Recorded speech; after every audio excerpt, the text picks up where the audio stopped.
Hey there, Texas gravelers, cyclocrossers, and mountain bikers. Welcome to the Texas Gravel and Cyclocross and every once in a while mountain bike happy hour. Thanks for tuning in. Pretty excited today. We got the gang together. Got one person not quite here yet, but we got three lined up, and we got a special guest to talk to us about some cool stuff. What have y'all been up to today? Feel free. Hey, Jim, feel free to type in, see if you gone some cool rides. Where have you been? What are you drinking tonight? That's very important. Yeah, what have you been up to? We want to hear from you. This isn't just 4 or 5 people talking. This is about all of y'all. And tonight, I pulled a little bit out of the old stash, doing the Austin Beer Works Flavor Country. Gonna stash that away in my Bicycle Sport Shop cooler koozie. So, big thanks to sponsors that have been there for us for forever. Brad Houston, Mellow Johnny's, Bicycle Sport Shop. Hey, Adam. So without further ado, let's bring on ladies first. She's badass. She's our favorite. She's faster than all of y'all. Miss Leslie Reuter. How you doing, ma'am? Hi. Wonderful. Are you still high? Yeah, still high up. Yeah. Tell everybody in case they forgot. Where are you? I'm in Vail, Colorado. Yeah. And everybody see my cool shirt? Yeah, love it. Awesome. Yeah, just enjoying awesome hikes, awesome bikes. Can't get enough of it. It's definitely a mountain high. And we have like hardly any cases of COVID here, so I'm not looking forward to coming home on Sunday. Don't bring it home with you. I know. So you guys are living in scary land, and I'm in like mountain high. Everything's wonderful. So I think we got a little bit of your cool temps down here in Texas. It's only been in the low 90s, but what's the temp up where you've been? About 75 is our high. If you're in the sun, it's still hot. This morning I went hiking. It was 50. It was beautiful. But it's a dry heat. It's very dry, so it's a little warmer, which is nice, but still got a drink. Sweet. What are you drinking? Oh, I know you're back to drinking again because you kicked out all your house guests. I did, and I'm only drinking box wine again now. I'm back to the boring stuff. Okay. All right. What is it? A cab? Is it a Pinot or what? It's actually just a red blend. It's a Moto box red blend. It's kind of boring, but it's boxy. Yes. All right. Tastes good. Okay. John just said that he's got computer issues. All right. So I'll tell you what. Let's bring on our next favorite person, Mr. Austin, who lives in Austin. Walker, how you doing, buddy? Doing well. Good to see you, my friend. Good to see y'all. What's the word? You been riding? What are you up to? So I decided I'm like, the whole race thing, I'm like, I'm probably comfortable with a mountain bike race. So I'm going to start getting ready for fall marathon season. Okay. And immediately went out and destroyed a carbon rim. So I don't have a mountain bike now. Well, I think you can pop a rim off of your cyclocross gravel bike. I probably could. Okay. I probably could. All right. But. Okay. Well, you taking care of yourself this week? Yeah. Been working outside, so that's been a nice break from staring at a computer all day, and just out in the woods, lots of animals and junk like that. Doing what? I've never asked you this before. I do land surveying. Okay. So basically, we're prepping raw land to become neighborhoods for people. Oh, so you're part of that. And all the California people. So when people see you tromping through the woods with that beard and so on, like, do they think that you're some kind of squatter or, something like that? It wouldn't surprise me sometimes.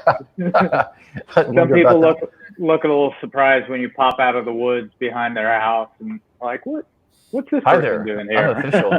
But if you have any spare change. Right. Well, what are you drinking tonight? Well, I got home. Don't tell me you're not drinking either. Got home yesterday, and there was a very suspicious package on my doorstep. Oh. And so I am drinking the Austin Beer Works La Verdad, or however you say it. Yeah. Nice little package, care package on the porch. So. Yeah. Well, that's courtesy of somebody who we're going to introduce here not too long. So I'll tell you what, without further ado, we're going to move on to, he just joined us. His name, he goes by Johnny Moto. You may know him as John Russell. How you doing, sir? Good. How are you doing? Welcome. Sorry I was late getting joined in here. No, you just missed the pre-chat, but you just slid into home base. Just perfect, man. Yeah. So how you doing? You been riding? What are you up to? Man, I have not been riding. I got injured about a week ago. Oh yeah, the And- finger. Tell everybody. Yeah. I do that and forgot. So know if you can please, see that. let's see here. Let's see if we can make people throw up at home. It doesn't It's look all the way nearly as around. bad as it did last week.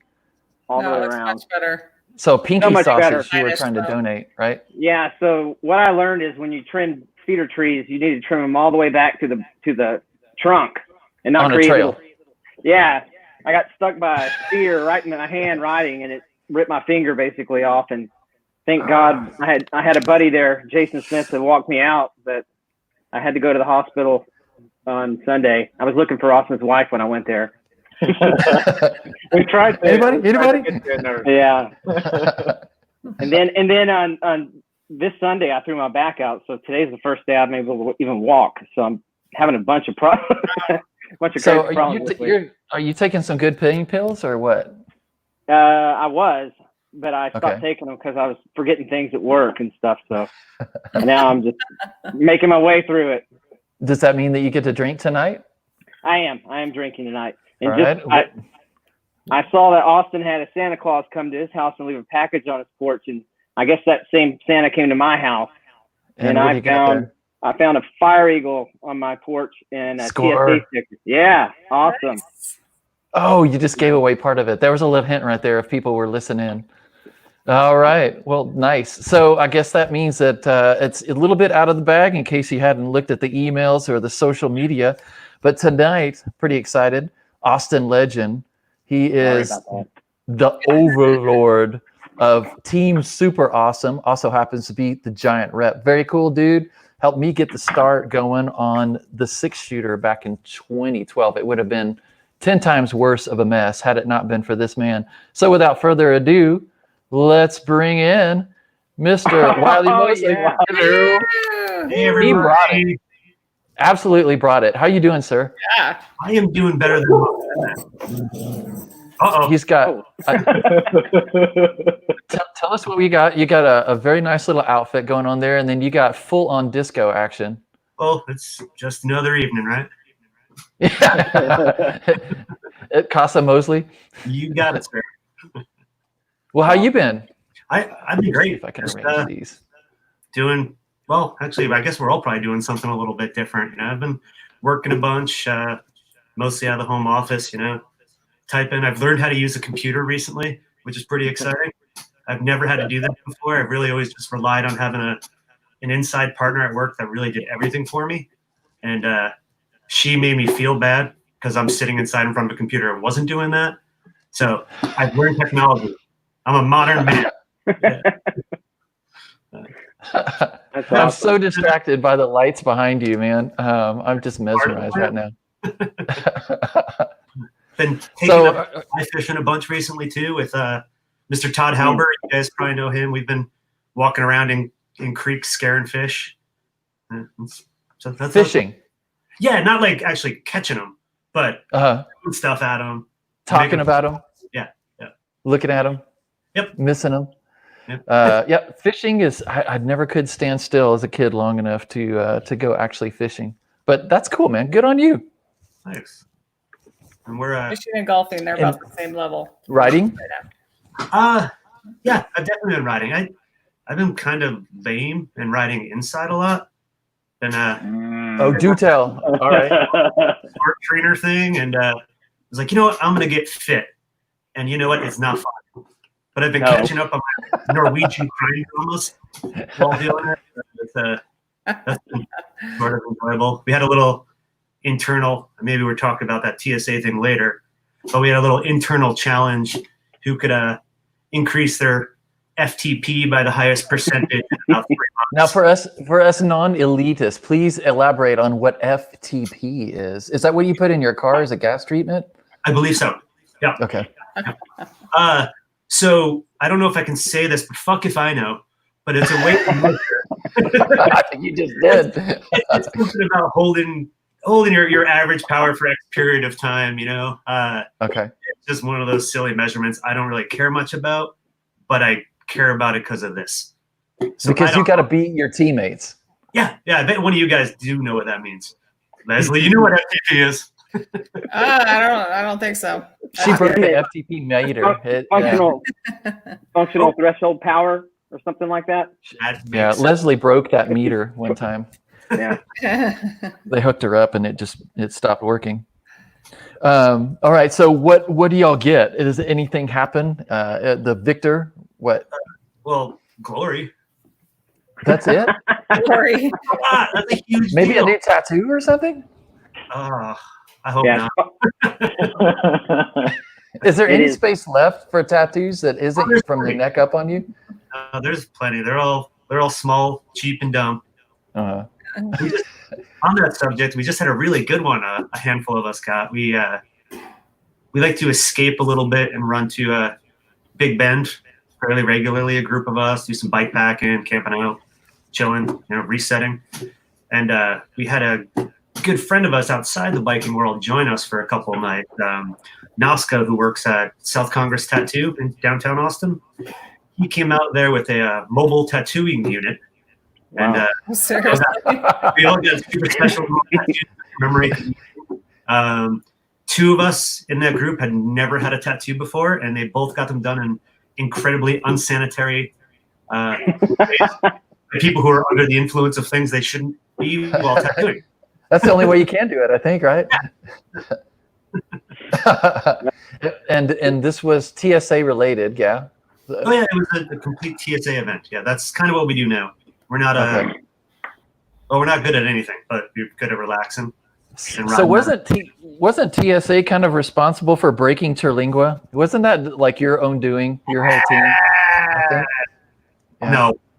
You don't want to own that one? No, we won't own that because someone said it.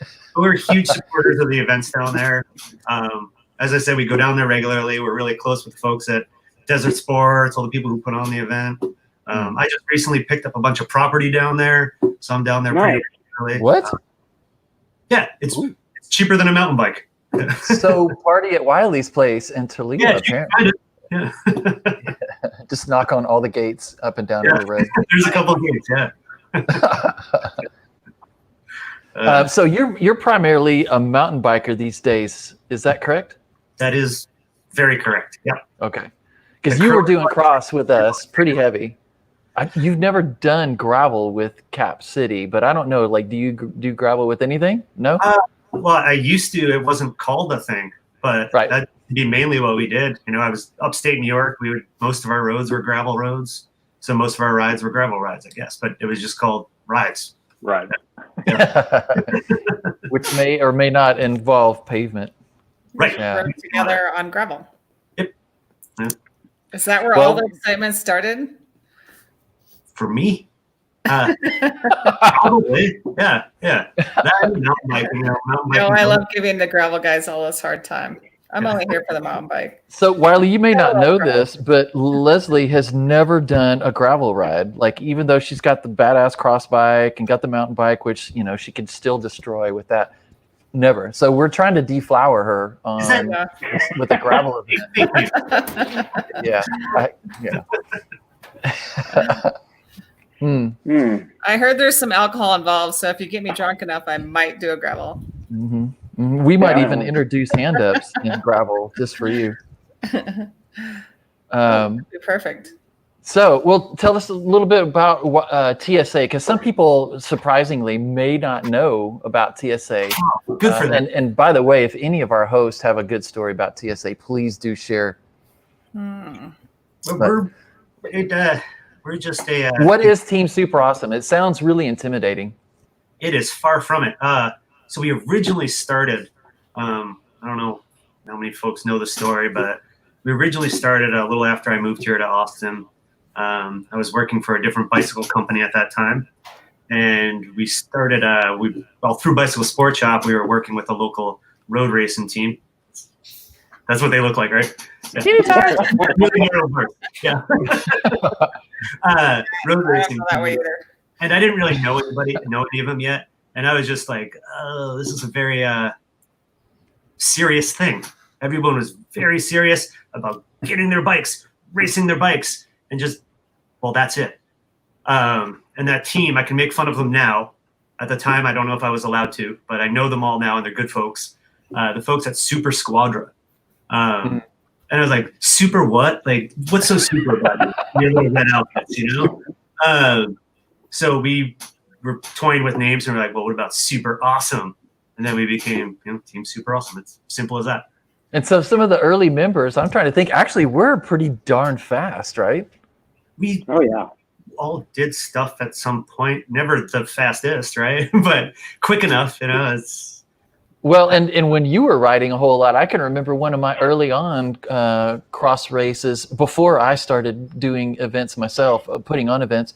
But my goal was when I think they used to combine sometimes the Cat 3, because I was a mighty Cat 3, and they would put us in with the 1-2s. And my goal was to not get lapped by you and whoever was chasing you for first and second place, but just to try and make sure that you didn't lap me. And that you actually caught me in San Marcos. But yeah. So, I mean, you used to be fast. Maybe after your FTP adventures, you will be again. Too many of these things is part of the problem. Yeah, what are you drinking tonight? I totally forgot with all the introductions. What you got? I'm drinking a brand new beer. I am drinking Pillow Hands. Okay. Pillow Hands? Yeah, it's an extra plush IPA from Austin Beer Works. Awesome. Super delicious. It's a big old beer, so be careful. But super soft in the mouth, but it still has that tangy bitterness in there, and a little bit like sharp fruit hitting you in there somewhere. Like right about almost IPA-ish, right? What's that? IPA-ish? Yeah. It's a new term. It's an extra plush IPA. Wow. I have to check that out. Excellent. I'm so excited. Yeah, so Wiley, you offered to bring these folks some little surprise packages on the front door. What do they call that? Touchless or faceless, face-to-faceless or whatever. And so when I texted them and said, like, hey, can you share your address with me because somebody wants to drop something off? As soon as they knew, everybody was like, hell yeah. So Hell yeah. very cool, man. I tried to get Leslie, but they wouldn't let me in her neighborhood. It's pretty fancy up there. Yeah, we're gated community. We're trying to, keep the COVID out. That's Well, awesome.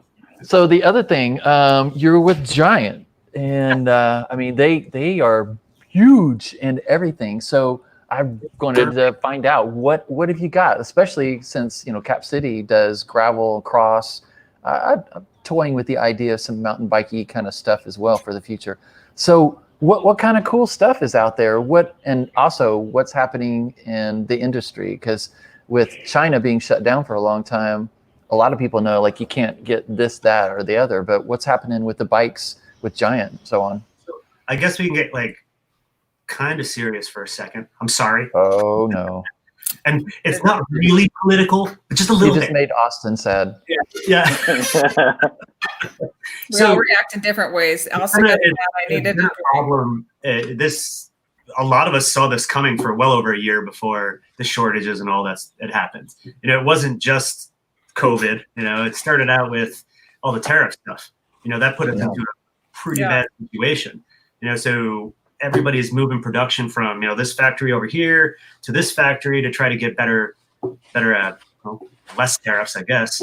But out of country, out of China, right? Correct, out of China. Okay. Yeah, places like say Taiwan or the Philippines or some companies, Cambodia. But in doing that, I don't know how exactly this happened because I ain't no entomologist. But is that the study of ants? All the shit. It's been a while since I've been in college. It affected shipping rates. There was huge jumps in the cost of getting freight over here from any of the Asian countries, like anywhere from a 25 to 30% increase, and that's major, right? So then there's all these bottlenecks because everybody's scared. Let's get everything out quick before these prices jump up again, especially before that big December hike, right? So all these bottlenecks happen. Now you can't even get on a boat to get your stuff over here. And then there's those inklings around what, maybe October, November, somewhere in that time, like, hey, this flu is going to be a serious thing. It's affecting things. So then there's talk about that, panic going on there. Wiley, it would have been great if you had shared that information with us. I shared back in October. Okay. Possible. I sent a lot of emails, and our company, like Giant, was super transparent. We were warning all of our dealers, like, hey, this is kind of a time to panic a little bit. Let's prepare. What can we do to help you? Can we get you bikes now? Or what are you going to need in like 2 months? Do you think you're going to need it? So it was kind of a panic mode. We were trying to prepare the best we could. Right. And then when that whole COVID stuff hit hard was just after Chinese New Year. So the factories were already all closed because of the big vacation over there. Then they never opened again. And then it goes to Taiwan, and Taiwan closes, and everybody's closed. Now the Philippines are closed, but maybe opening up soon. It's some pretty wild times, and everybody rides a bike now, which is awesome. But they really been able to get up because I've heard, the bike sales have gone up quite a bit since COVID, but has the manufacturing been able to keep up with that? Or no, we've changes. You can only be so quick, right? You're looking at typically best case scenario around 180 days of lead time to get some new products out. So that's not quick. So I don't know what the bike shops are like. Are they all out of bikes these days, or? Yes. A lot of them are. Some of them prepared a little differently than others. They took those warnings in December and January and filled it up. They got storage spaces, filled those up, put in big pre-orders. So as these bikes come in, like we're, as a manufacturer, we're shipping tons of bikes every day. Yeah. But it's kind of weird. They're only going a handful of places because those are the folks who ordered them. We do our best to mitigate that and move them around. But wow. I was in Walmart yesterday to pick up motor oil for the oil change on the truck, and the bike racks are blown out. I mean, they're just empty. Even those hunk of junk bikes. And I'm sorry to anybody that has one of those bikes. I didn't mean to say that. Blown out. Kids bikes, adult bikes, those goofy fat tire bikes that you started seeing at Walmart that literally like the tires were 4 or 5 inches wide. Everything's gone. It's all gone. I rides those. But not the ones that weigh 30, or I'm sorry, probably like 80 pounds, the ones at Walmart with the big tire. So I just feel bad for somebody that has to try and pedal that uphill. So basically what you're saying is if the bikes, if they didn't get out of Asia by October-ish or something like that, then there wasn't anything else coming. There was stuff getting out. It just wasn't the numbers that needed to happen, and they were slow. Do you guys do e-bikes? We do. That's going really well. Oh, good. I heard that. I mean, it seems like every time I talk to somebody, they're like, oh, e-bike. Or every time I get passed by somebody, I'm like, what the fuck? E-bike. It's really frustrating. Yeah. I think it is. Like I was everywhere.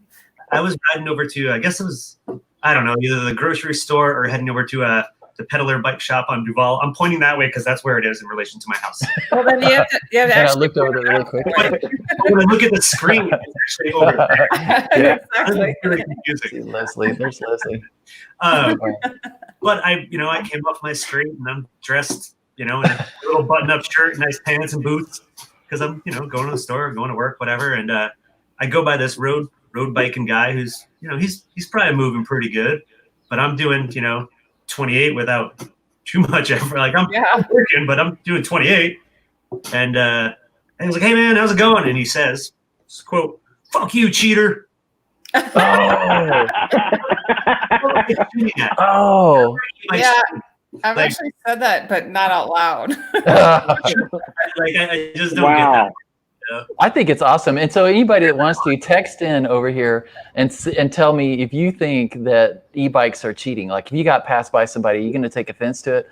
I don't have any problem with it personally. I'm going to draft off them. You got I'm going to let them get in front and draft. I'm wondering why I haven't bought one when I get passed by somebody. Yeah. I want to try one of the mountain bikes. Yeah, I don't know what kind of weight that the battery adds on. He's buying his. I don't know why. He's right behind me when we go out on social rides. You don't need an e-bike, Jim. No. So in the mountain biking end of things, You're not in front of me, but you are behind me.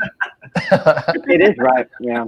it's a different thing, and like the urban commuting end of things is just awesome. That's brilliant. Yeah. The more cars you get off the street, the better, right? It's safer than a normal bike. That's opinion, right? Safer than a normal bike that you're competing with traffic as far as your speeds. Like you're more relevant to what's people are going to notice you more because you're not slowing them down or whatever. But then on the mountain bike, that's just dang fun. Right. It's really interesting. You're doing a similar type of riding most likely, right? But instead of doing that 20-mile ride, you can do that 35 or 40-mile ride in the same period of time. Mm-hmm. Your downhills aren't any faster, but when you're talking about the commuting, I have a couple friends I've heard about that, and this is I had a friend too. I think even Noel could use one is commute to work with the motor, so you're not getting all sweaty, and then you ride home for a workout. I mean, if it gets people out riding bikes more and getting more exercise and saving on driving a car to work, I think they're some idea. Man, I've seen it bring a couple. Go ahead, Austin. I was going to say anything that gets people out of cars and on a bike, and they get to experience the bike experience with traffic, then maybe when they do go back in a car, they have a better idea. But I mean, anything that gets people out on something is, it's a bike. It's got two wheels. It goes. Yeah. And it doesn't go by itself. That's the other thing. No. Yeah. It rewards what you put into it. So can they be in races though of some kind, or because I've had people ask me, hey, can I bring an e-bike to your gravel events? And in my opinion, absolutely. I don't have a category for it, but you just can't win. Like I can't podium you or something like that. If you don't, and invariably they all say I couldn't give a crap less about that. Right. Yeah. But of course, the funny story, I think I shared this on one of these previous episodes we did, but a guy built his own homemade e-bike, and it looked like he had panniers for days every which way on this bike. And he was a little too excited at the beginning and totally cranked out his battery. And he did the 60 mile, and about probably mile 45, he used up all his batteries. He was about 65 years old and not in good enough shape to pedal that 90-pound gravel bike. He came in, everybody was gone. We already packed up everything. The finish line, the chip timer went home, everything. And we saw him off in the distance, like 2 miles coming in. He had a rough go of it those last 15 miles. That was at Wizardville going through the sand. So he pushed a 90-pound bike through. Oh God. Dude. So I guess what goes around comes around. But so I always wondered how much extra weight does that e-bike battery and all that stuff add, Wiley? If anybody else has ridden one. That's a hard question because there's so much variety, right? But on typical, is it like a 10-pound battery? A 20-pound battery? Battery, say what we use in the majority of our bikes, it's somewhere around, this year it was around 14-ish pounds. This year they're around 12-ish. Okay. But then you've got like Specialized is doing some pretty awesome things with their batteries. They've got some super light stuff right now. Okay. I don't know what the battery weighs, but it's got to be much lighter because that bike is stupid light. It's it's stupid expensive too. Is what that e-bike weighs almost. Very expensive. You're crying if that gets stolen. And the battery doesn't last quite as long as the other guys, and it doesn't put out the same power as a lot of the other ones. But it's enough, right? It's for that kind of mountain bike. You're going out and doing that 20, 30-mile mountain bike ride. It's an awesome machine. So they're killing it with that thing. So hopefully, everybody else will start doing that. Prices will come down. That's how it works. Yeah. I just celebrated my 53rd birthday last month, and so maybe an e-bike isn't too far off for me. I'm gonna be there. So like, the commute. what else is going on? Like, what are you seeing as far as like gravel / cyclocross or? For what I've been witnessing, and I'm just this little part of the whole freaking thing. the whole gravel, cyclocross, that style of adventure bike, whatever you want to call it, the do everything machine, seems to be where it's at this year. Huge jump in the market. Like if we kind of break down the whole numbers bit of things, there was a pretty dramatic in the beginning of 2020, which was actually 2019, I guess. A pretty big jump in like the average sale of bikes from what I was seeing. And I think had to do with folks were spending more money on these gravel bikes. So like a decent one's going to cost you $1,000, right? Then carbon, you're looking around $1,700 to get into it, and everybody wants carbon. I think that was a big leader, and those bikes were just selling through at retail so quickly. And I really haven't seen those like just bikes of that price move as quickly as they have this past year.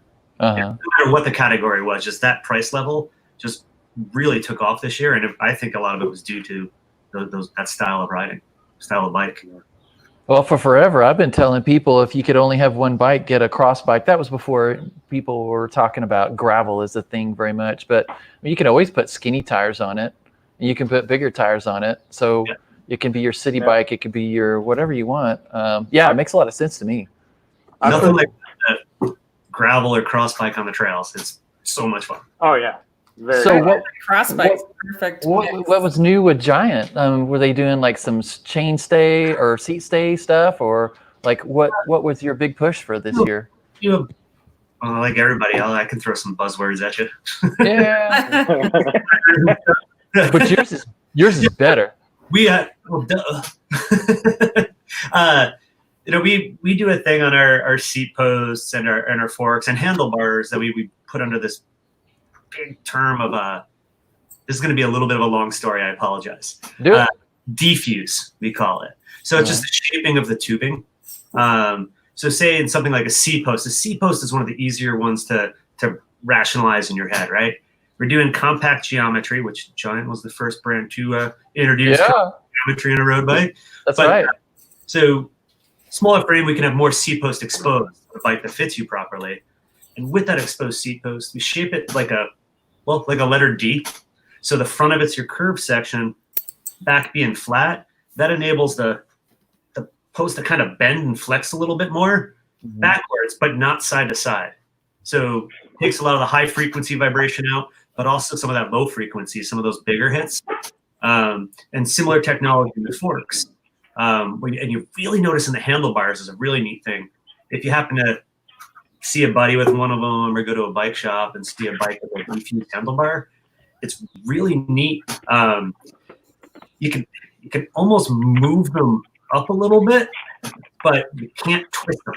It's a really neat idea. So that's kind of one of our big selling points, and then just the kind of the whole. I'm going to sound like an idiot. Do it. Well, I've already been doing it, right? For years. But we're Giants. I wish there was a better term. Farm to table. Farm to table bike. So you grow the bikes. We do everything. Like we control the whole process of how our bikes are made. We own our production facilities, which most folks know that, right? But beyond that, we also control all the materials used. So Giant owns its own foundries. We make all of our own alloys and aluminums. We also own our own carbon manufacturing facilities too. I don't know if any other major manufacturer does that. Right. I could say I know that, but that would just be like a normal thing to say. You guys make. But we'll believe you. We produce everything on our bike, like all the way up, other than the componentry and such, and even a lot of that we do too. But just being able to control every element of it, it just creates. You guys produce a lot of other people's bikes too, right? We do. We don't talk about who they are, but yes. Yeah. Some people do talk. I don't talk about that because it's okay that we do that. It doesn't take away from their brand. They own the tooling. They own the process. They own the design. We're just the facility. So they're still making great stuff. Most everybody makes great stuff right now.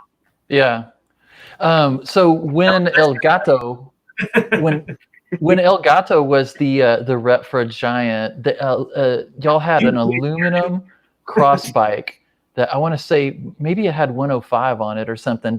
Are y'all still making that bike? It was like an amazing price bike. Yeah, so that the price thing goes to all of that I just said. We get our bikes here a little less than everybody else. So the TCX is what he was probably riding. I think it was almost a polished aluminum that year. Yeah, it comes in. There's aluminum ones. There's definitely carbon ones. Right? Most of them are carbon now, though. Mhm. But that's an exciting thing. In a couple of weeks, months, I really don't know. There's going to be a new one launching.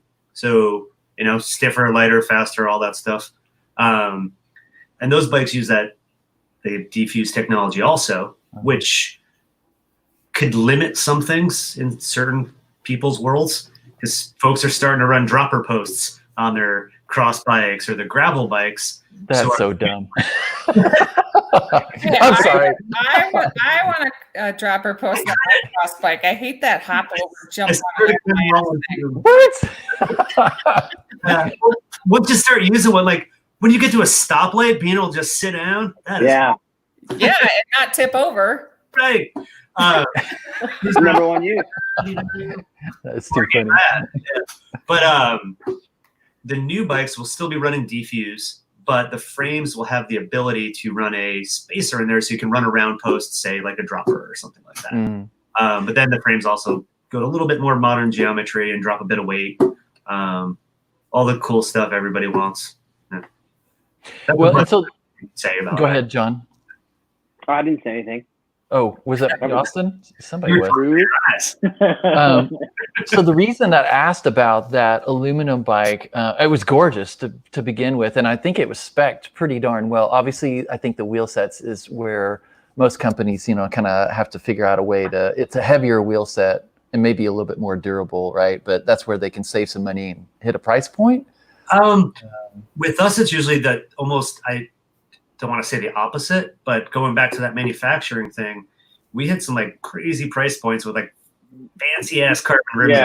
Yeah. Okay. One of the giant selling points is that it's the dollar savings are in our manufacturing. Oh, okay.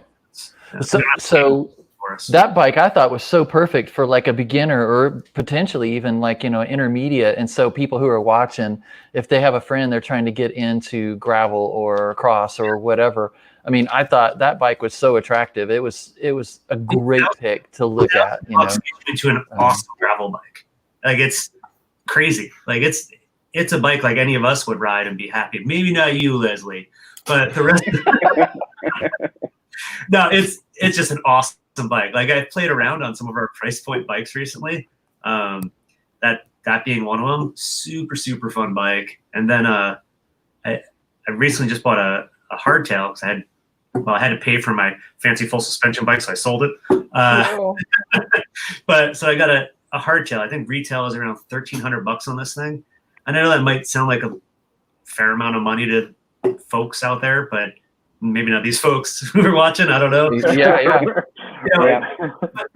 That's one wheel usually or something. And so I'm like, it's just going to be a bike to ride around on for a little bit.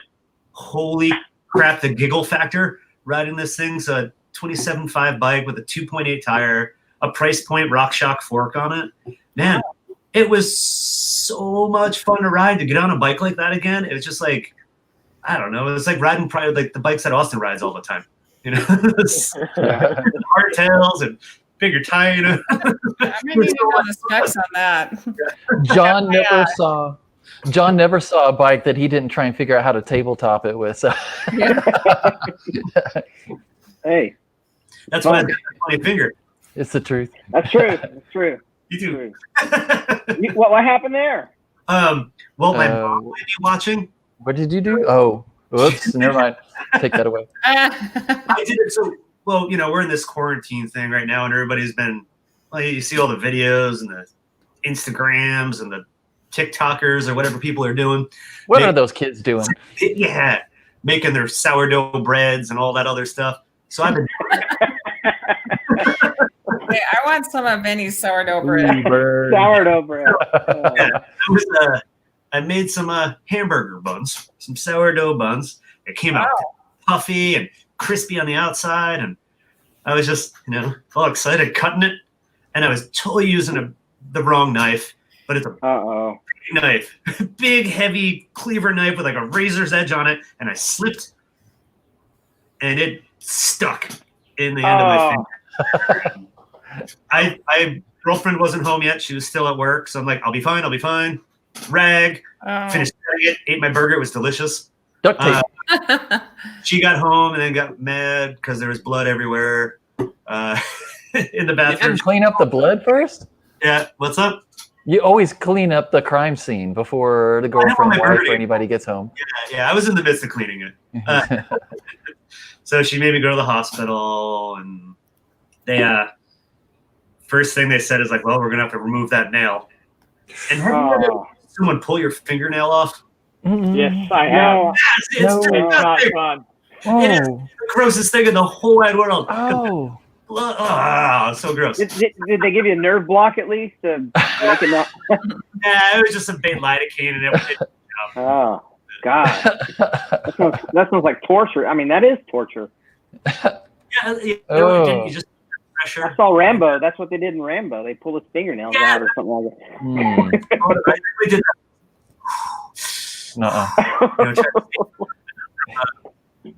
And it got like worse too, because the guy he's like, we'll stitch this closed, and then like I could see he was getting frustrated. He couldn't get the stitches to hold. They kept pulling through because it was all chewed apart. Oh, super gross. So they cauterized everything, and there's smoke coming out, and so gross. And I'm going to go ahead and log out right now. Technology does this, but maybe I'll gross a little bit. Here, let's. You got a picture of it?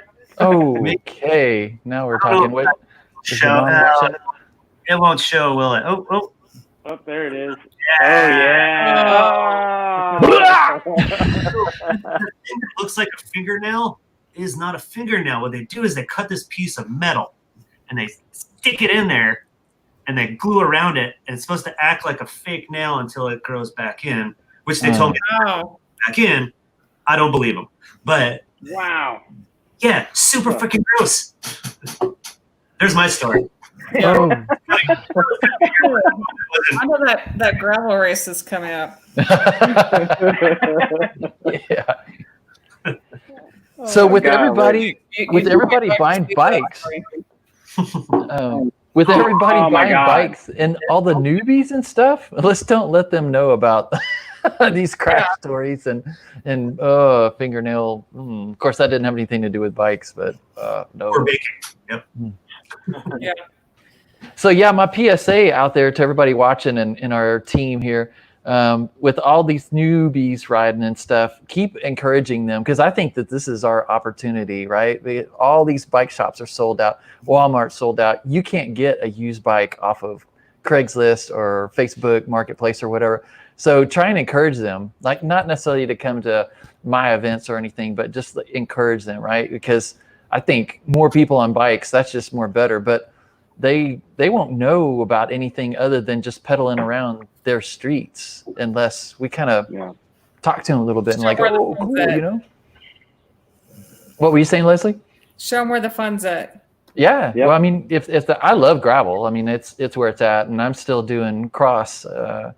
So I think that's the biggest party that there is, when you get to laugh at your friend every 5-6 minutes or something like that. But so that's like my PSA. Well, we're cheering on everybody else. Yeah. I have no idea what cross is going to look like this year. It's going to be interesting. We are definitely not going to be doing hand-up cups. The red Solo Cup, where everybody drinks out of, is not going to happen. For the whole race? Yeah. We're going to write Wiley's name on it. And then Wiley, this is your cup. Dump out the extra spit. Mm-hmm. It's funny how I refill it. In doing that, often like when you're doing that sort of thing, that you just pick up that whatever's left on that cup and hand it to somebody else. Yeah. And spill and cup, and they take it. And no one's died from it yet. Never knows where it's been. They've been racing. I'm doing a reload. If anyone cares, I'm touching on a little bit of Glenfiddich, the Solera. If you like a whiskey, by the way, the 15-year Solera is where it's at. So very good. Hey Wiley, whatever happened to that van you had with a tap coming out the side of it? Do you still have the Starship? We have the Starship 2. Two. The first one belonged to Dan Pedroza. Oh, okay. Has that, uses that at the transmission shop to, I think, do deliveries, and then I don't know. Does he still have that thing? That's awesome. I haven't seen it there. I've been out there a couple times. Oh. Yeah, I don't know. I'd be very disappointed in him. If he passed it on to somebody else to suffer with. Yeah, I don't think it's in my neighborhood, and I don't think he knows that I know where he lives. You put a lot of I know blood. where it is. When I ride to the trail, I ride by his house, and I always like creep by. You put a lot of blood, sweat, and tears into the Starship 1, best I remember. Yep. The 2, there's going to be a new version of Starship 2 coming soon. Is that 2.2 or 2.1? Yeah, it'll be called 2.1. Is that So what where I saw you in? What's that? Is that what I saw you in at my house? When you No, dropped off these wonderful things? That's my daily. Okay. Which is also a creepy van. So where's the Starship going to go? Funny. Is there any chance that we're going to see the Starship at Cross events this year? Can you come back to Cross? It happened for sure. Yeah, we're all preparing for it. I see Caden was making. I'm pointing at comments. Right. Because we saw They're the that. other way. They're the other way.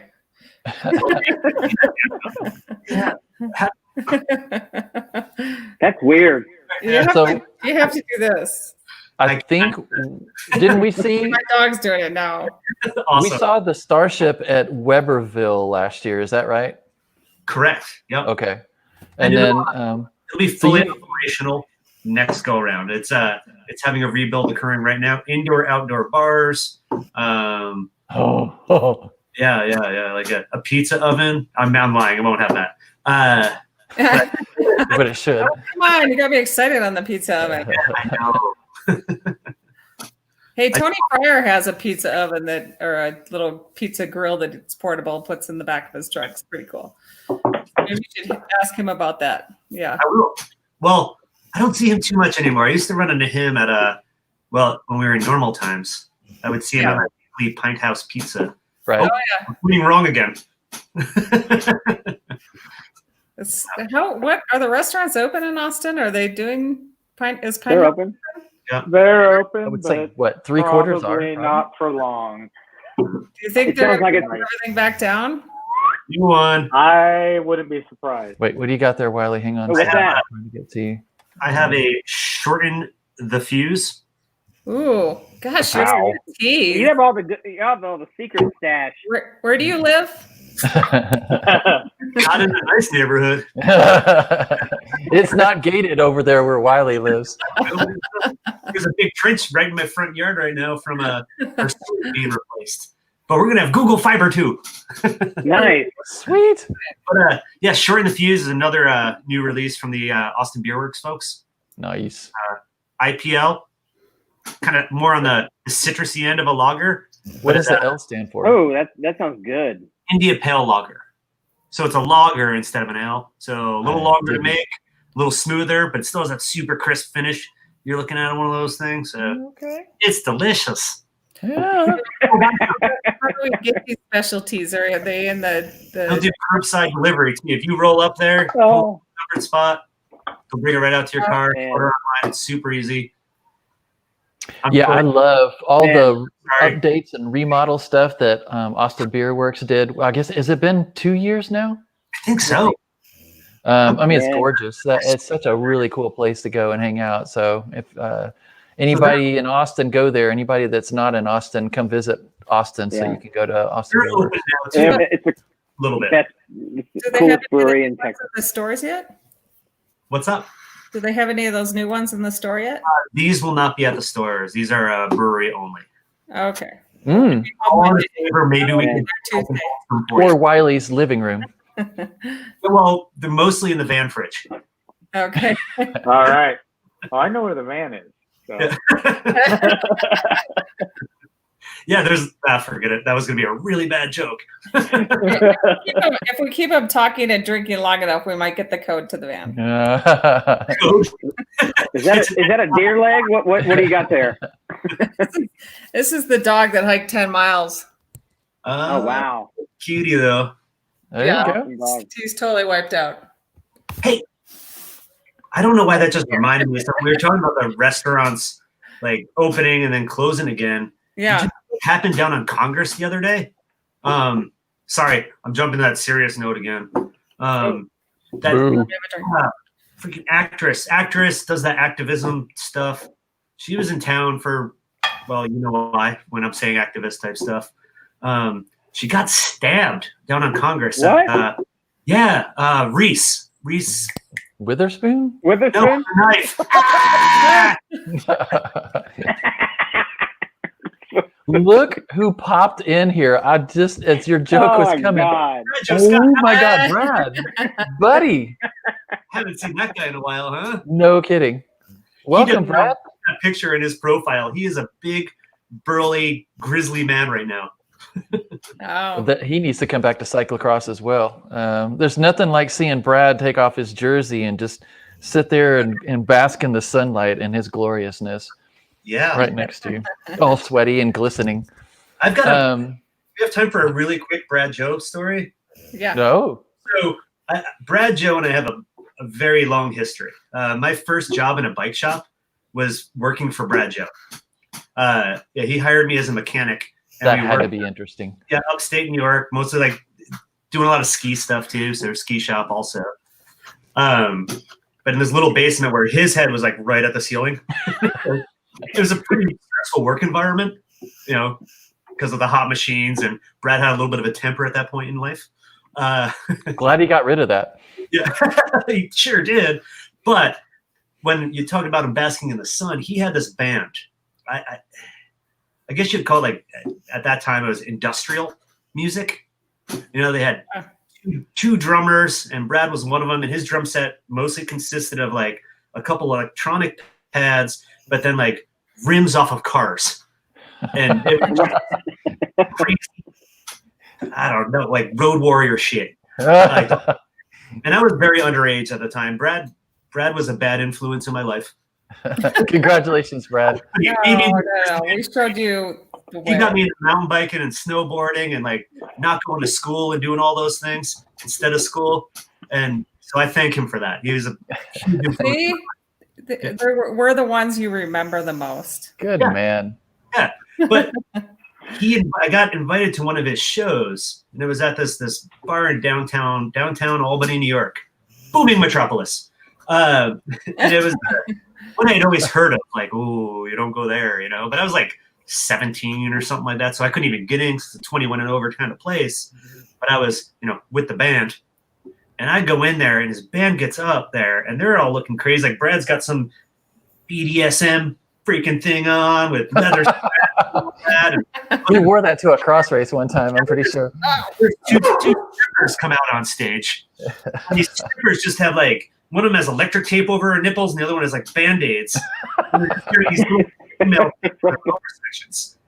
And as a 17-year-old Wiley, who's in a bar having some beers, sorry, Mom, if you're still watching, it was insane. Brad Joe Scott Howard. Thank you, sir. Hey, Brad. Way to go. Awesome.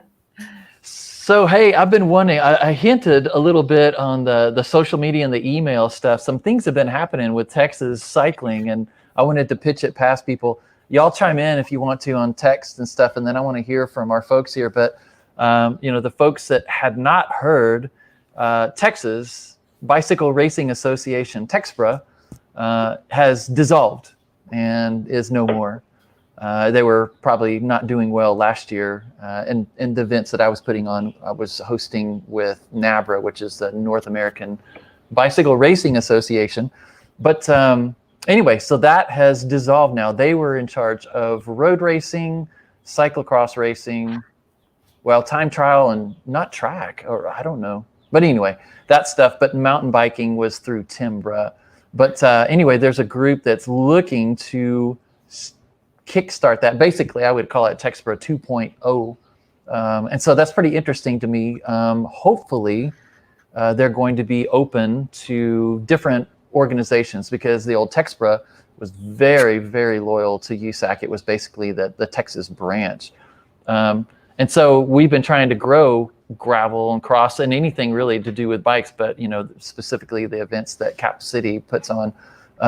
So I just kind of want to get people's opinions. Like, should there be openness for a couple of different organizations, or do y'all, if you're looking to be going to events, because that's what I call what I put on, and maybe some other race directors would say they put on events. Some may say they put on races, but if you're looking to do that, are you still carrying a license for USAC, or do you look to be in non-licensed events, or like what?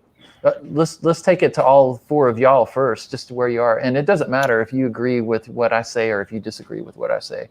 It's totally cool. And then people can text in and tell me what they say or what they think as well. Like, Leslie, your thoughts? Are you carrying a license, or where are you at? If for the timber races, if I want to race mountain bike, I have to carry a license. Mm-hmm. Mm-hmm. So you could do it one day every time you can't even do it one day as Cat 1. No. Once you get past the beginner category. Yeah, it's Cat 1. Yep. So I have to get one whether I. Okay. So I have no choice. I have. Does that bug you?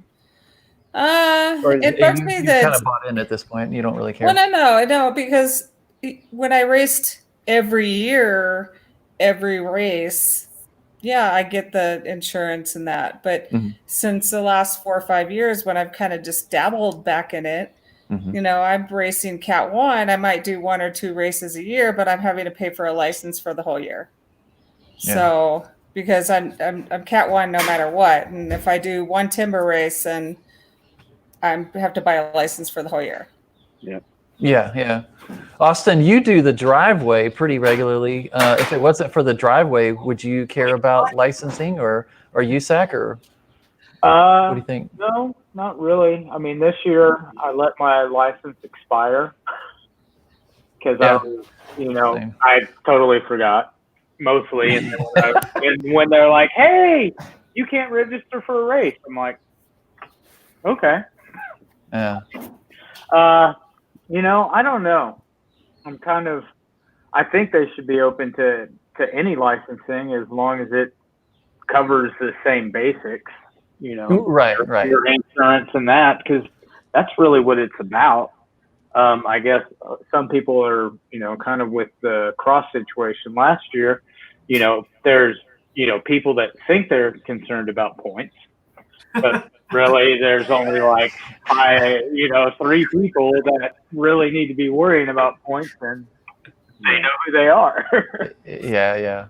Yeah, with cross too, I didn't care about points. I mean, but I was racing for fun. I mean, I wasn't planning on going to nationals or trying to compete, but I don't know, as a race director, does the licensing, as people are paying for it, is that helping you really with insurance, or do you not need that insurance? I mean, well, all events need insurance, and NABRA provides me with the same level of insurance that USAC did, but NABRA, for me, at least in the events that I was putting on, was a good partner because, first of all, there was no discussion of licensing. So you probably, a lot of y'all saw that I was doing promos for cyclocross last year, where if you brought, it was 3 friends then, I'm going to change it to 2, but if you brought some friends, you get to race for free. And that way I'm enabling you to help me grow the sport, right? Because Brett Kinsey and Capital City Racing can do social media until we blow up, I don't know, the power station, and it won't make any difference if you can't convince your friends, your coworkers, your neighbors to come out and try something fun. And then my job is to make sure that it's fun, because Tough Mudders, they have 2,000 participants on a single event in one day. And there's no discussion of licensing. But other than that, it doesn't make any difference to me. USAC charges a little bit more per head when I have to settle up on insurance.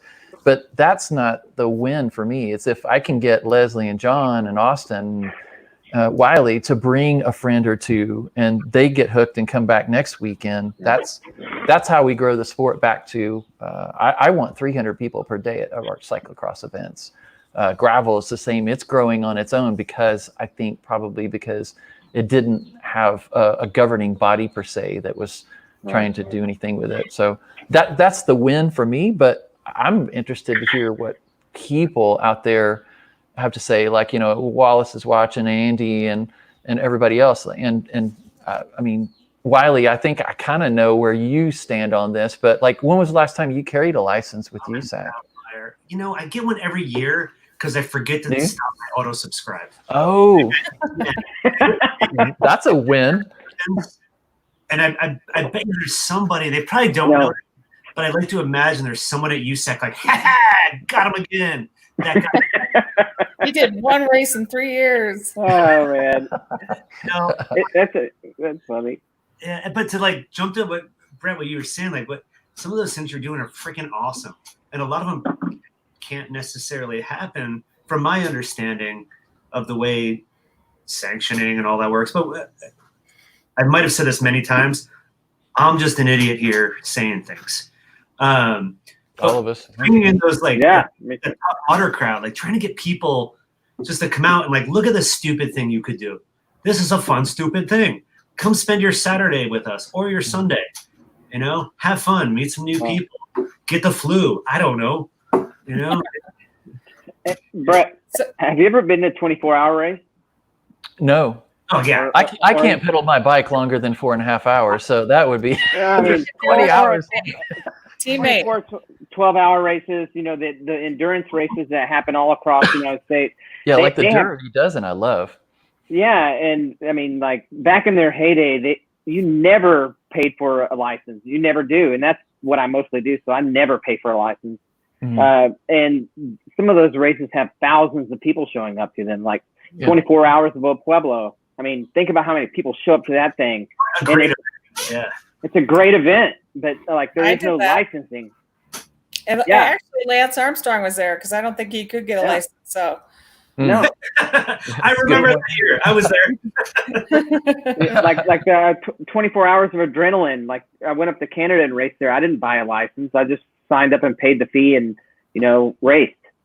But the fees are high because they're there for 24 hours and they have support and everything. It's a lot higher than a normal race, but there is no license on any of these races that I do. But then I also, like Leslie said, when I want to race Timbra, like I do renew my license, even though I race a timber race once every 2 years or something. I just do it, to do it. But my favorite events that I've ever been to, I've never had to buy a license to do. But that's not the reason, right? I mean, it doesn't. No. You don't like it because of the lack of license. It just happens to be the style or the type of event. Style. And it probably doesn't lend itself very well to USAC licensing. Is that fair? I don't know. I just don't even really think about it. Like licensing doesn't play a part into it. If I have to buy a license and I want to race, I'm going to buy a license and race. Okay. But most of the racing I've done, I can't really comment on the same level that Leslie would because I never buy a license and it doesn't cross my mind to even do so. Gotcha. Yeah, I'd let mine lapse.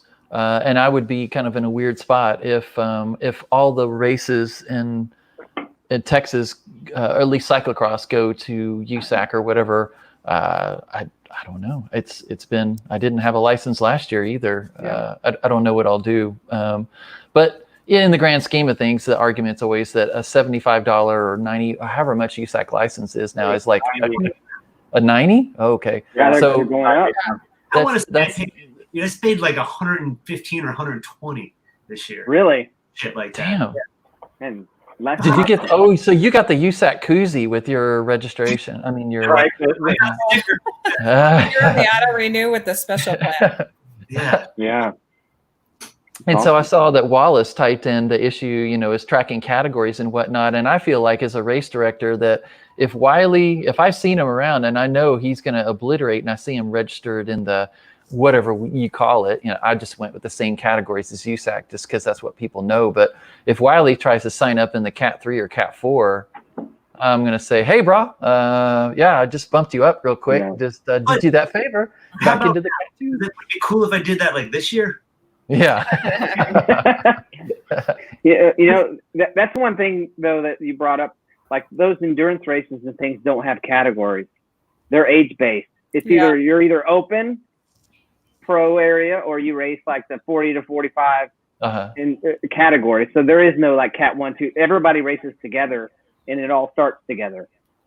And I bet like nobody is really stressing out. I mean, like when I go to the Dirty Dozen, I love that event. Of course, the last time I did it with Adam Reardon, and a lot of people know Adam, but we both slammed a beer before the race started, and then before your turn was to go out on course, you had to have another beer. So that's my kind of event. If I'm going to do an endurance type thing, that probably doesn't lend itself very well to USAC, but man, I could care less about the podium. the first time I ever did the Dirty Dozen, Wiley was there, and Wiley, I didn't know you then, but you were doing. But you made an impression on John. You blew past me, like I don't know what was going on, but you flew past me really fast, and you were very friendly. It was nice, but you were hauling some ass. So when he said "get out of the way, loser," he said it really nice. Move over, asshole.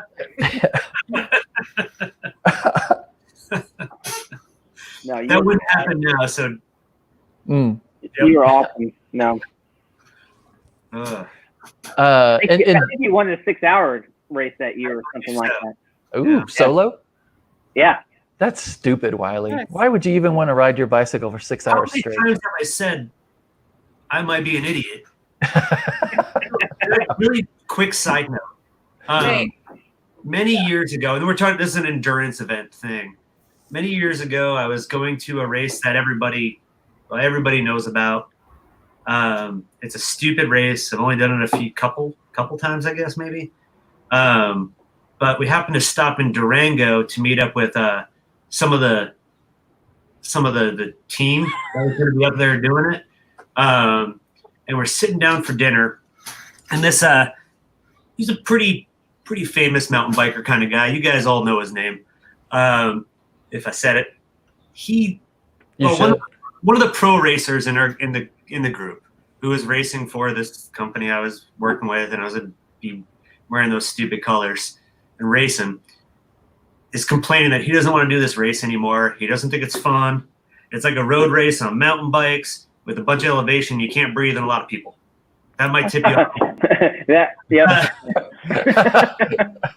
So we're all complaining, and he's bitching at the guy who's the team manager at this point, like the team mountain bike manager. And that guy looks at us and says, "You know what? There is no reason to race your bike for more than 2 hours." And I was like, "Amen." I think he's right. And that guy's doing so many endurance races that are way longer than 2 hours. But he said that matter-of-factly, and it was awesome. And that just made well, no, I shouldn't do that. He is a pro racer guy.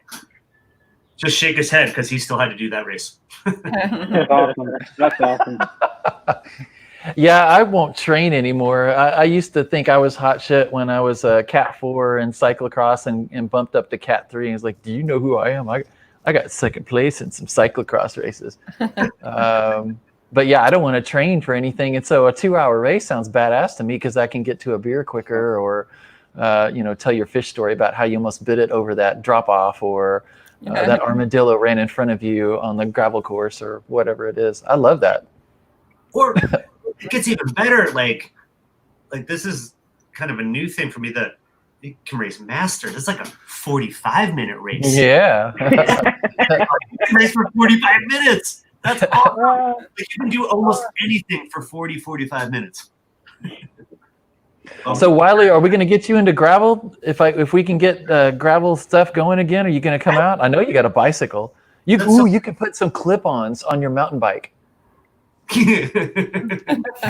Aero is everything. Yes. Hey, wait a minute.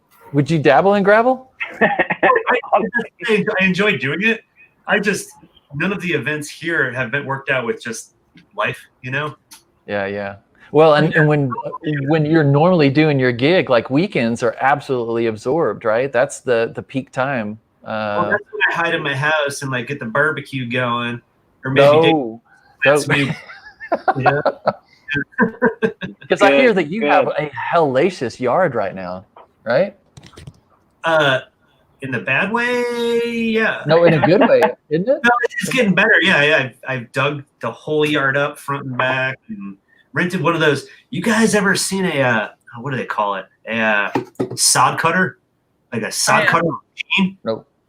It's worse than getting your fingernail ripped out. It just Damn. and you dig up the grass and it gets clogged a lot, and then you got to like jam your arm under this machine that can somehow cut through rock to clean it. And you do that for like a whole day. Yeah, but I have a green lawn in Texas and I feel really guilty about it. Did you do any like little palm trees and stuff? Did you make an oasis for yourself in the backyard or something? I dug a big ditch that fills up with rainwater. I've got a mosquito farm going right now. Like, not being an entomologist, I might be an amateur entomologist because I am growing some mosquitoes right now. That's the study of ants, right? I think insects as a whole, but maybe I almost forgot to mention this. Very big thanks to Cliff Bar. I got a little care package.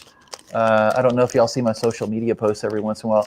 It's always the same kind of bar because I'm working through a box of bars, but I look forward to trying these. So thank you very much, Christine. I have those. From Cliff Bar.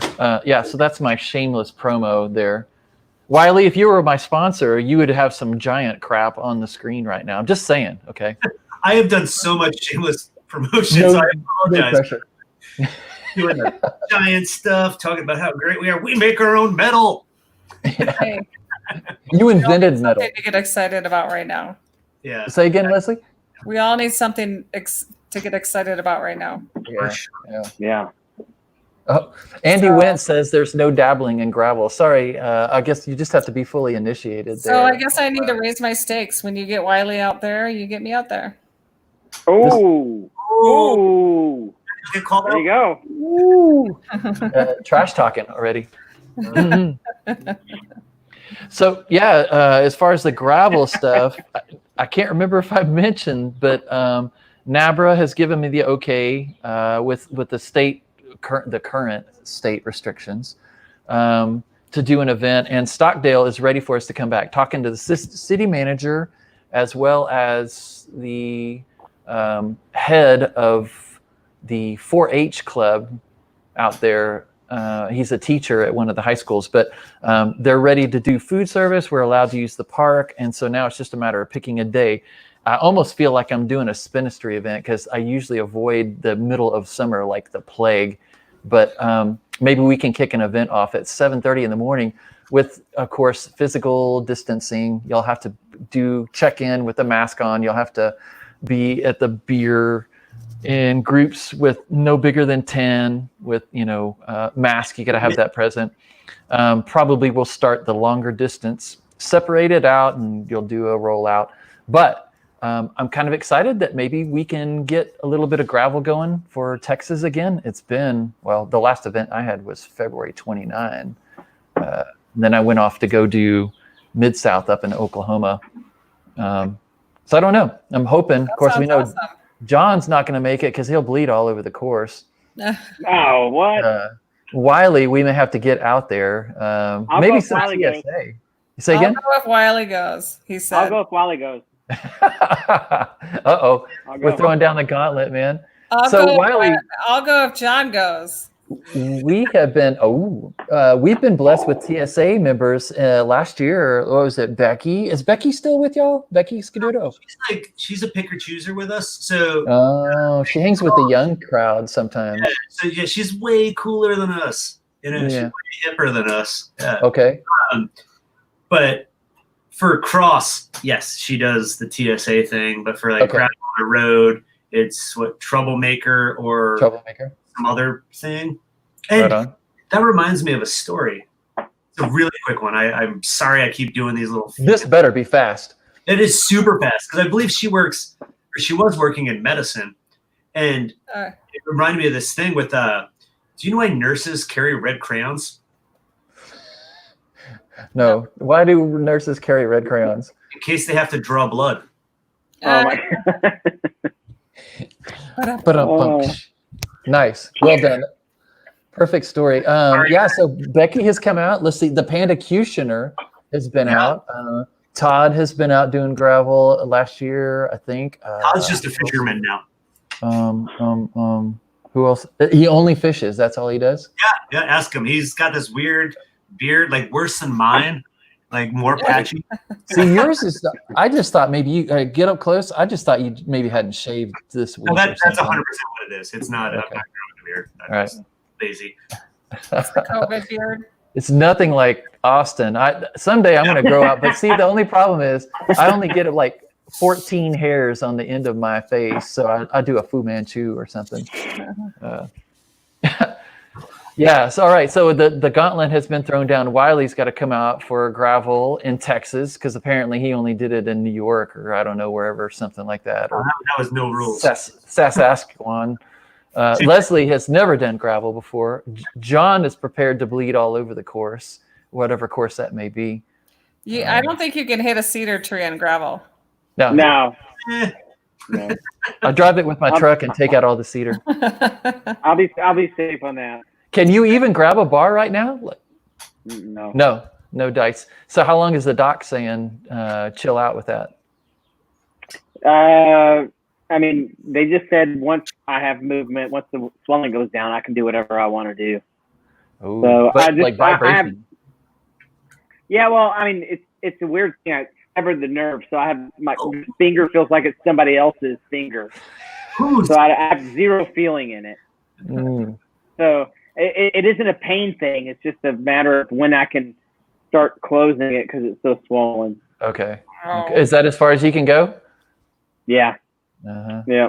That's about it right there. All right. So we're not going to You can see expect it's you at still swollen. Stockdale. Yeah, that's Oh, September. dude, yeah, That's it's like, September. hang Aren't you on, planning, let's stick that back up September? there. That gives some time. Come on. Yeah. It's halfway. I mean, it was hanging off, man. It came dislocated. That's so gross. And, like I don't know if it was in there, like in the corners Uh-huh. too. It was all the way around. Yeah. Well People done. need to trim those trees back. That's Damn it. the PSA for tonight. Trim the cedar trees back to the branch, Right. not, or to the trunk, not making spears. And Yeah. you said that was at the Greenbelt, right? Yeah, right Which- on the tip of like a 3-foot drop. So it like launched me over. And I don't know how I didn't get hurt, but I didn't. Tuck and roll, baby. Other Tuck than and that- roll.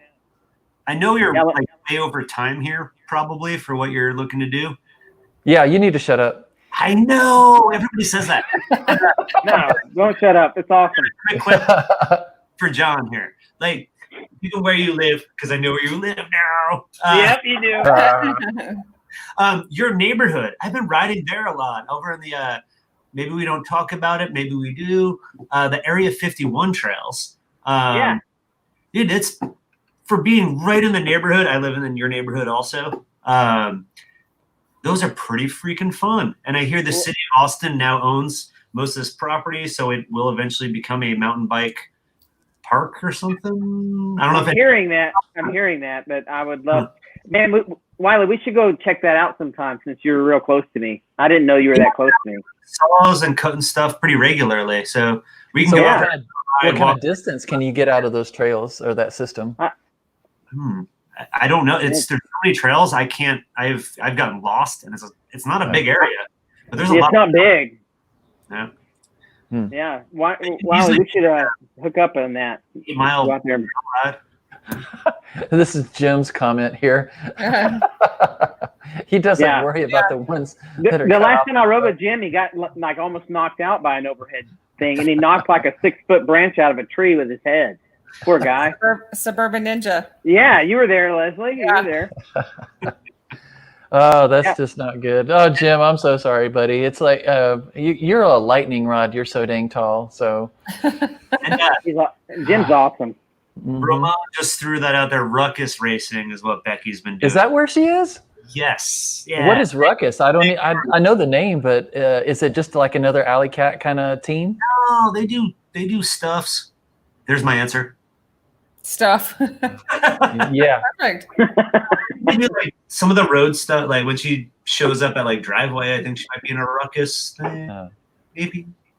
Yeah. Hmm. I don't know. Becky's cool no matter what. It doesn't matter. Love that gal. I almost killed her last year. Because you were What? what? So You can jealous ask that about that, but I brought her out she went on one of my desert bike packing trips, which is usually a adventure trip. So it's somewhere we've never been before, and people don't ride mountain bikes there, and we bring our mountain bikes there. And we go, and people get mad.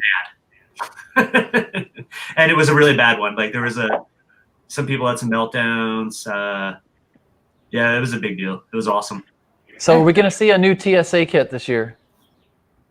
Oh man, made a month. You hadn't even thought about that, had you? No. They've been very tame lately, like the last 2 years. No, we did one last year. Your daughter got that tie-dye one, right? It's so cute, but it's very tame. I mean, considering that she got a hand-me-down from not Sammy, Ash. But Ash. Yeah, Ash gave her an extra extra small, and if I'm not mistaken, it has like devil upside down star and maybe a penis on it or something. I can't remember. Yeah, well, she's in the other room, so I can say penis. It's a rocket. Yeah, I love rocket. Yeah, so it's been kind of calm. Is it because you guys and gals are getting old, or what? You can't be getting lame, right? No. Do tell. Both. I don't know. I don't have a good end. Well, but we talk to designers more, and they're like, "Oh, that's awful. Don't do that." And then we listen to those designers.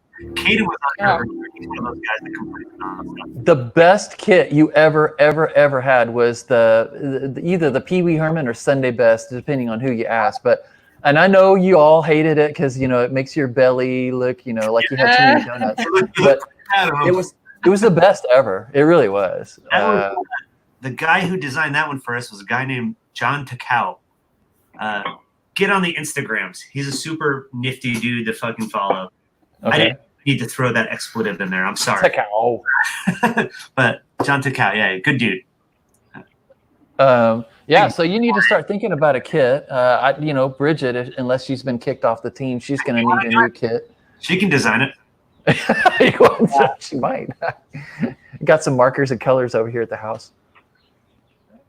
Yeah, we rolled right past an hour, big time. So I don't know. I'd say maybe about having that first gravel. Have you thought about the dates? You said coming up, but right now July unfortunately got sucked up because there's some kid rodeo training things, which I think is really awesome. But yeah, we have to defer to the kids rodeo training. That is my favorite. Say again? When the kids ride the sheep in the rodeo. Mutton busting. Mutton busting, yeah. Mutton busting. Yeah, Jillian did that one year. She had the orneriest sheep I've ever seen in my whole life. I didn't know that a sheep could actually buck, but this thing was the bottom of its feet were at least 2.5 to 3 feet off the ground, and she was still on top of this thing. So they pretty much had all the park and the rodeo grounds for June. So it looks like we're getting pushed into July, and I'm going to try and make this happen as soon as possible. Again, very safely. I want everybody to stay tuned in with social media and take a look at the website when we get that going. It's one of these events where if you are immunocompromised, if you got somebody at home that's immunocompromised, if you are uncomfortable being in a big group, even if you can kind of keep your distance and stuff like that, I would say miss this one.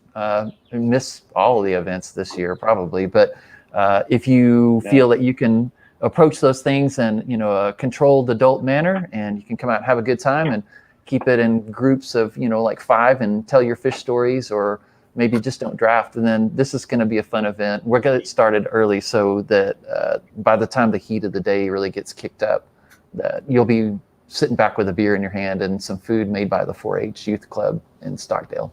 So nice. That's nice. Yeah. We want to get some stuff going. I miss seeing everybody, and I want the folks that are good to come out. I want y'all to come out. So anyway, but yeah, Leslie, anything you want to tell Texas? Yeah, would you put your mask on and stay home so I can? No doubt. from Colorado. I'm going to be there on Monday. Can you wrap up all these parties and come on? Where are you at, Austin? I really can't wait to get home and bike with everybody there. And We miss seeing you. miss Texas, but I do not miss that COVID is rampant there and there's nothing here. I love the mountains. I mean, every time I'm out here, it's so amazing. And I feel like a spoiled brat half the time that I can take advantage of this. And COVID is actually only in John and Wiley's neighborhood, but the rest of Austin is totally good. So come on back home. How am I going to get my beer? It's true. It's pretty crazy over here. So I Austin, heard you stay away from Hayes County. And all the college kids down there that are still partying. true story. Austin, man, got anything you want to tell anybody? Where you at? You going to ride this weekend? Come ride gravel with me, man. We found some badass gravel up by Rockdale. Are there Really? Say again? Yeah. I think Wiley just called me out for saying ass. I don't know. for sure. There were snakes. Austin is in the snakes, right? Oh, you are? I didn't know that. Well, wild snakes. He's been seeing them. That was a cop. Today's, yeah. That was a big one. Yeah, he was about 6 feet long. Was this on the grams or something? That rigid pattern freaks me out. And when you touch them, they're all hard when they do that. It's Yeah, no, he was pretty cool. That buzzard yesterday was even cooler. so Like cool. a little. It's a baby, but it was the size of a huge chicken. Like we're walking through this abandoned farmhouse, going to get somewhere, and all of a sudden you hear this. Like, what the fuck? and I just see this thing, and I'm like, is there a chicken here? And it's just this baby buzzard. Oh, that's Down. awesome. You couldn't tell how big it was from that photo. That's awesome. Yeah, he was huge. Mm. So I'm gonna try to ride this weekend. I was hoping to do some mountain biking, but Ride gravel with me, buddy. I don't know how you break a carbon rim on the Southie trails, but hey, here you go. Caller, if you need to borrow a wheel, I can't ride for a little bit. Yeah. I guess maybe it's time to talk to Patrick over there at Dirt Components, hey? Amen. Yeah, that's what I would do. Cool. Make that Austin made frame with an Austin name, Austin wheels. True. Totally. That'd be the most awesome thing you can do. So Wiley, what are you up to this weekend? Anything good? I'm head to Broken Bow, Oklahoma. Socially distanced, of course. Do some fly fishing. Nice. The What lower. is it with the fishing? Yeah. And is there really good fishing, like fly fishing in Oklahoma? Up there, the water's cold enough, so the water's around 58-ish right now, so you can catch trout, which is something you can't do here. That's awesome. Has the Pandacutioner gotten you doing this stuff? Did it start there a little bit, maybe? He was part of it, yeah. Okay. All right. Fair enough. Yeah. Well, maybe we'll get you on a bicycle here one of these days and go do something. I do those still. Yeah. I wish I could ride with you this weekend. Well, John, I want you to heal up, man, because we need to get you on a bike. I know that you hold up pretty good with Laura, but it sure would be fun to get everybody together on bicycles and do a social ride or something like that. I'm dying to do it. I totally thought Laura was going to do a little cameo. I'm kind of disappointed she didn't. Who? Yeah. Laura, she pops in every now and then. You see her little head.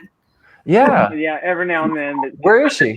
It's kind of like my dog, Austin's cat. Hey, I can't speak for Laura. And I have so no idea what she's doing. I get so jealous because I see Austin's cat's butt come up in the screen, and then Leslie's got the dog, and I think John, you got some kind of critter that runs around the house every once in a while. I got a couple of them. And don't we usually end with the girls coming in saying hi? Come on. Yeah. And then I've got kids running around here, but we bought chickens. We bought chicks. I saw that on the internet. Yeah, and so I don't know. I can't believe the kids haven't come. Yeah, ask the girls to bring them over here. But so we have 3-week-old chicks now. And so I thought the girls for sure would bring those in because, again, there's nothing like seeing Austin's cat's butthole up in the screen. Or Leslie, she gets her dog sometimes, and he's like going full sprawl with the Franken beans and everything on screen. You want to see him? Yeah. Hey, look at my Franken beans. He likes to hang them out. So yeah, it looks like we got chicks coming over here. But the really tricky thing about it is I didn't know this because I'm a city boy, that when you buy a straight run chicken, that means that they did not sex the chicken. And so it's quite possible that we could have a rooster and we won't know. It's like David Letterman stuff. This is Right. We won't know whether this one's gonna cock-a-doodle-doo or lay an egg until I guess 3 months, is that right? Do you know how to But sex anyway. it? So Hey, no, you but I'm definitely- sure you're gonna tell us, Wiley. I could.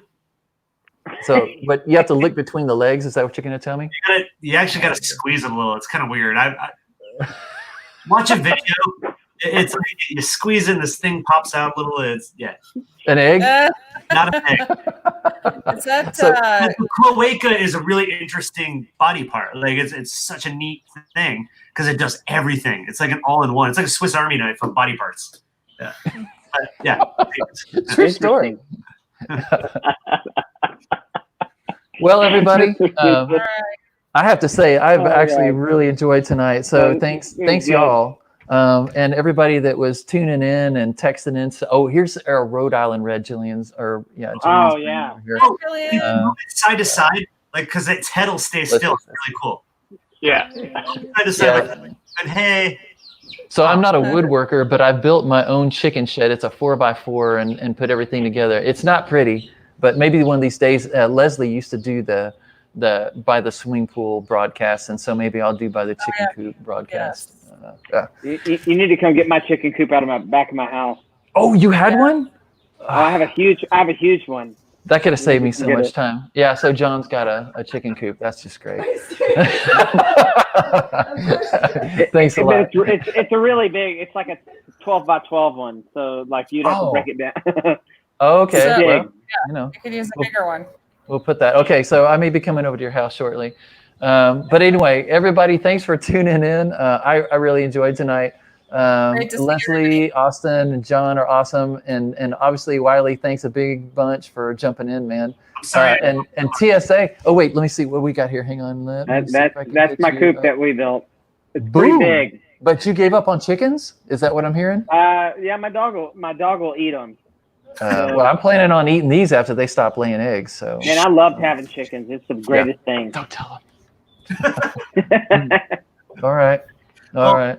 Hey guys, thank you so much for having me out. And like my mom always says, there is nothing like the first floor of the house, except for the second floor, because that's a different story. I don't even know what that means, Wiley, but I love it. I love it. All right. Well, everybody, again, thanks for tuning in, and we'll look forward to talking to y'all soon. We may do this every 2 weeks from now. We'll talk it over with the team. But yeah, thanks for tuning in, and have a great night. We'll see you this weekend, people. Take care, guys. Right on. Bye. Peace. Much love. Bye. And